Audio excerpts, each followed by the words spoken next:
ஞானானந்தமயம் தேவம் நிர்மலஸ்படிகாக்கிருதிம் ஆதாரம் சர்வ வித்யானாம் ஹயக்ரீவம் உபாஸ்மகே. வணக்கம். ஏஎல்பி ஜோதிடர் உங்கள் லோகநாதன், கோவையிலிருந்து.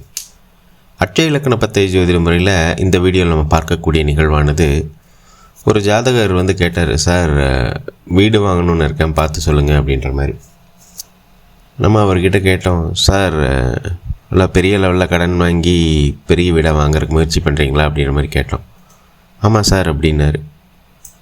நம்ம அவர்கிட்ட என்ன சொன்னோம், சார் அப்படி பண்ணாதீங்க, இந்த அமைப்பு இப்போ சாதகமாக இல்லை, இப்போது நீங்கள் வீடு வாங்கி தான் ஆகணும் அப்படின்னு முயற்சி பண்ணினீங்கன்னா நீங்கள் ஒரு சிறிய கடனாக வாங்கி ஒரு சின்ன லெவலில் வீடாக வாங்கிக்கங்க, பெரிய வீடாக வாங்கிடாதீங்க அப்படின்ற மாதிரி சொன்னோம். இதை ஏன் நம்ம அப்படி சொன்னோம் அப்படின்றத அட்சய இலக்கண பத்தய ஜோதிட முறையில் நம்ம பார்ப்போம். அவர் நம்மளை தொடர்பு கொள்ளும் பொழுது அவர் பயணிச்சுட்டு இருந்தது விருச்சிக அட்சய லக்னம். அதிபதி செவ்வாய் பகவான் 1க்கும் 6க்கும் ஆதிபத்தியம் பெற்று 11ஆம் வீடாகிய கண்ணியில் இருக்கார்.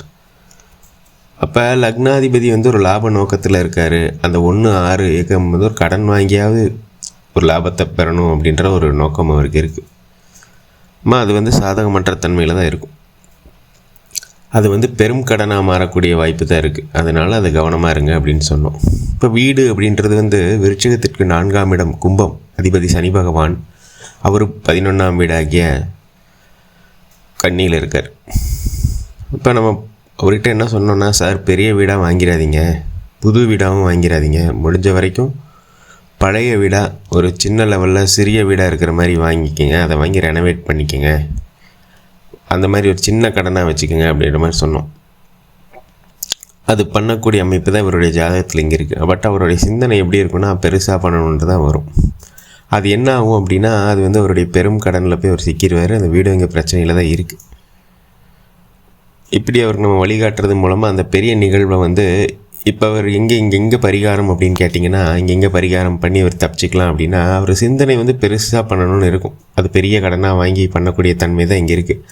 அதை அவர் மாற்றிக்கிட்டாரு, புரிஞ்சு மாற்றிக்கிட்டாரு அப்படின்னா, அது சின்ன கடனாக போயிட்டு அந்த பிரச்சனையின் தாக்கமும் குறைஞ்சிருது. இதைத்தான் அட்சய இலக்கண பத்தய ஜோதிட முறையில் பரிகாரம்னு சொல்கிறது. தன்னை அவர் உணர்ந்ததை மாற்றிக்கிட்டாரு அப்படின்னாலே அதுதான் பரிகாரம்.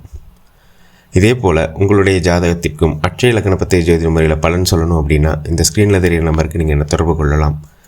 இந்த நேரத்தில் அட்சய இலக்கண பத்தய ஜோதிட முறையை உருவாக்கிய மதிப்பிற்குரிய பொதுவுடைமூர்த்தி ஐயா அவர்களுக்கு என்னுடைய மனமார்ந்த நன்றிகளை சொல்லிவிட்டு, நமக்கும் நல்ல சிந்தனை சூழ்நிலை வாய்ப்புகள் அமைய எல்லாம் வல்ல இறைவனை வேண்டிட்டு மீண்டும் ஒரு ஏஎல்பி முறையிலான ஜாதக ஆய்வில் உங்களை சந்திக்கும் வரை உங்களிடமிருந்து விடைபெறுகிறேன். நன்றி, வணக்கம்.